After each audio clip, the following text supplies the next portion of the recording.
Hey guys, welcome back to my channel. Today I'm going to be showing you a hack in Messages that you probably didn't know about. So for this hack, all you're going to need is your Messages app, and it has to be on an Apple device because it doesn't have it on other devices. So first, just compose the message to whoever you want to compose it to, and I'm just going to text myself because that's the easiest for this. And go to your Memojis down here and choose any of the Memojis that you want to do. It's not in the keyboard. It's actually its own little app, so it's not going to be in the world icon.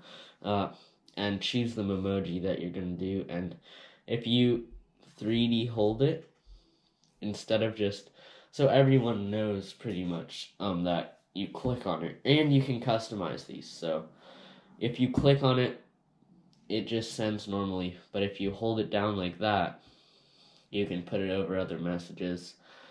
So it's fun. It's a fun little trick. So if somebody says, want to go to the park, and they say no, you can just, I don't know, put a thumbs down over it or something. Unfortunately, this doesn't work with emojis. It only works with stickers, and since this is a sticker, that's what the sticker means. Sticker means you can stick it over other stuff. So anyway, it's a short hack. Thanks for watching. Don't forget to leave a comment, like, and subscribe for more videos.